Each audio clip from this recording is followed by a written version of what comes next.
Hello friends, இன்றைக்கி நம்ம என்ன பார்க்க போகிறோம்னா இஞ்சி புளி வீடியோ பார்க்கலாம். எப்படி பண்ணுறதுன்னு பார்க்கலாம் வாங்க. அதுக்கு வந்து ஒரு 1/4 கிலோ போல் இஞ்சி 1-2 கட் பண்ணி ஒரு 10 பச்சை மிளகாய் போட்டு நல்லா குறைன்னு அரைச்சிக்கலாம். அதை வந்து இப்போ கொஞ்சமாக எண்ணெய் ஊற்றி கொஞ்சம் அதிகமாகவே எண்ணெய் ஊற்றிக்கலாம். அப்போ தான் நல்லாயிருக்கும். அதை நல்லா இந்த மாதிரி பொரிஞ்சு வர அளவுக்கு வணக்கி விட்டுக்கணும். நல்லா அடியில் பிடிக்கும் போதெல்லாம் சுரண்டி நல்லா அடி பிடிக்காத அளவுக்கு நல்லா பொரிஞ்சு வர அளவுக்கு வதக்கி விட்டுட்டு அதுக்கப்புறமா புளி கலக்கி ஊற்றணும். அதில் கொஞ்சமாக ஒரு 1/4 டீஸ்பூன் போல் மிளகாய் பொடி போட்டிருக்கேன். புளி ஒரு 1/4 கிலோ அளவுக்கு புளி ஊற வச்சுக்கலாம். நல்லா கெட்டியாக பிழிஞ்சு ஊற்றணும். ரொம்ப தண்ணி இல்லாமல் நல்லா கெட்டியாக பிழிஞ்சு விட்டுக்கணும். பாருங்கள், இந்த அளவுக்கு நல்லா பிழிஞ்சு விட்டுக்கிட்டு அந்த இஞ்சி பச்சை மிளகாய் புளி எல்லாத்தையும் சேர்த்து நல்லா மிக்ஸ் பண்ணி விட்டு மூடி வச்சுக்கலாம். மூடி வச்சு இந்த தண்ணியெல்லாம் நல்லா வற்றணும். அப்போ நல்லா வற்றினதுக்கு அப்புறமா தான் ஓப்பன் பண்ணணும். பாருங்கள், அது கூடவே கொஞ்சமாக வெல்லம் போட்டிருக்கேன். ஒரு 1/4 கிலோ அளவுக்கு வெல்லம் போட்டிருக்கேன்.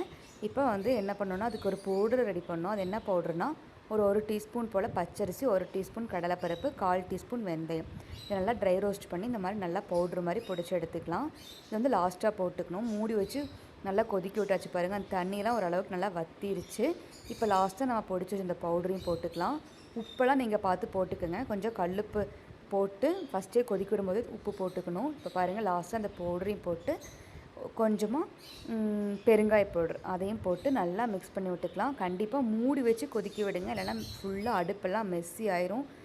நல்லா தெறிக்கும், மேலே கையிலெல்லாம் தெரியறதுக்கு சான்ஸ் இருக்குது. அதனால் வந்து மூடி வச்சு நல்லா கொதிக்க விட்டுங்க.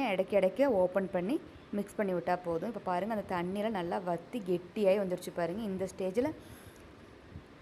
இந்த ஸ்டேஜில் வந்து உங்களுக்கு இனிப்பு புளிப்பு அந்த மாதிரி ஏதாச்சும் கம்மியாக இருந்தால் ஆட் பண்ணிக்கலாம்.